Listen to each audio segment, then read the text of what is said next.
Bom dia, queridos. Tudo bem? Hoje, sexta-feira, o mundo comemora, relembra, né, a paixão do Senhor Jesus, relembra o sacrifício dele na cruz por nós, pela humanidade, que se não fosse pelo sacrifício dele, estaria toda a humanidade condenada ao inferno. E foi o sacrifício dele por amor a nós que nos deu a chance, a oportunidade de sermos salvos. E para que possamos ser salvos, é preciso que a gente entregue nossa vida a Jesus, que a gente se converta, que a gente deixe de lado todo o pecado, deixe de lado o adultério, a fofoca, a mentira, tudo que vem do diabo, tudo que não procede de Deus. Tudo que não procede de Deus e a gente continua na prática, tudo que a Bíblia condena e a gente continua a praticar é pecado. Então, hoje é dia de pensar sobre isso, de pedir perdão e recomeçar. Se a gente caiu nesse erro, porque a gente é pecador, mas a gente não deve, como cristão, pecar habitualmente. Quem vive habitualmente no pecado não é um filho de Deus, é apenas uma criatura, né? Porque a Bíblia nos diz que para que a gente se torne filho de Deus é necessário receber o Senhor Jesus como nosso único e suficiente Salvador, que a gente entregue nossa vida a Ele e que seja transformado, que a gente seja transformado pela renovação da nossa mente, que a gente mude, que a gente seja uma nova criatura. Então, isso é o que importa. Não o que você comer ou o que você deixar de comer. Se você comer carne hoje, não é pecado. Se você comer peixe, também não é pecado. Então não importa o que você comer ou não comer na Sexta-feira Santa.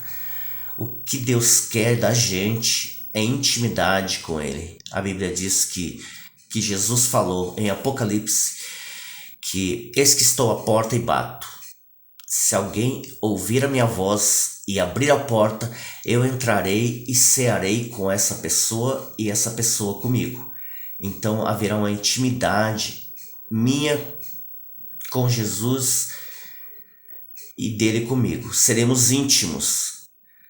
Seremos chamados filhos de Deus à medida que deixarmos tudo de lado, todo erro, todo pecado e entregarmos nossa vida a Jesus. A salvação não vem pelas nossas obras, não vem por eu ser bonzinho, não vem por eu ajudar muitas pessoas, por eu ser um cara muito legal, tratar todo mundo bem.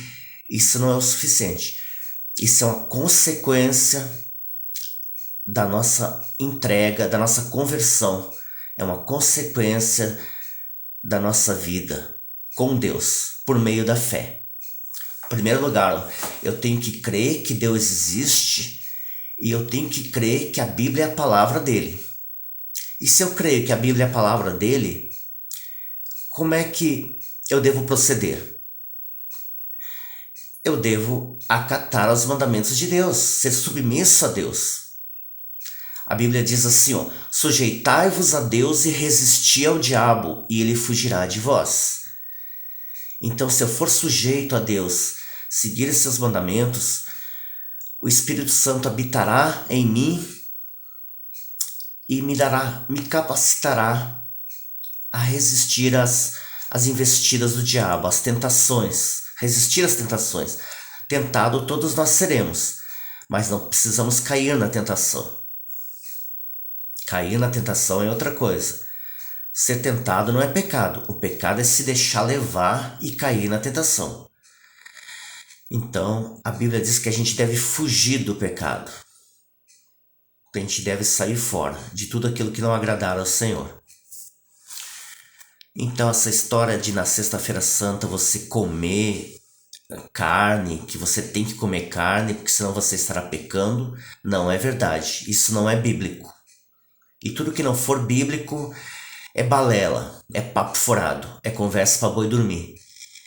Então não caia nessa. Muitas denominações, muitas igrejas saem da Bíblia e começam a inventar coisa que não tem nada a ver. É purgatório, é orar pelos mortos. Nada disso adianta. E a Bíblia não apoia nada disso. Pelo contrário, a Bíblia condena certas práticas e certas coisas que as pessoas falam. Ah, você está sendo não está respeitando as outras religiões, não sei o quê. A gente tem que respeitar, na verdade, é o que a palavra de Deus diz, é o que a Bíblia diz. É isso que a gente tem que respeitar. Não é o meu objetivo aqui agora estar desrespeitando religião, estar desrespeitando ninguém. Mas só que como eu creio que a Bíblia procede de Deus, foi inspirada pelo Espírito Santo, então é nela que eu tenho que me basear e ela tem que ser o manual da minha vida, o manual da sua vida também, se você quer ser um filho de Deus, se você quer passar a eternidade com Deus. Então é uma coisa muito importante, que a gente tem que pensar, onde eu quero passar minha eternidade? Eu quero passar minha eternidade para sempre com Deus ou para sempre com a ausência total de Deus? Já parou para pensar como é que seria uma ausência total de Deus por toda a eternidade? Eu não gostaria. Eu não gostaria de passar a minha eternidade longe de Deus. Então que a gente possa priorizar o primeiro mandamento. Amar a Deus sobre todas as coisas. E ao teu próximo como a ti mesmo, diz a palavra. Nisso se resume toda a lei e os profetas. É o que a Bíblia diz. Então é isso que importa. Não te importa com o que tu vai comer, que tu tem que comer chocolate, que tu tem que comer peixe. Tudo isso é besteira. Tradições, na verdade, na minha opinião, são besteiras. Porque a Bíblia diz assim também, esse povo honra-me com os lábios, mas o seu coração está longe de mim. E em vão me adoram, ensinando doutrinas que são preceitos de homens. Aí já dá para ver, tudo que é bobajada, que está fora da Bíblia, com todo respeito, deixa para lá. Mande pro Beleléu e acate a vontade do Senhor. Ele deve ser priorizado, ele quer exclusividade e Deus não divide a sua glória com ninguém. Então eu desejo que Deus abençoe muito o seu dia, que você tenha um dia abençoado, uma Páscoa abençoada, no nome de Jesus.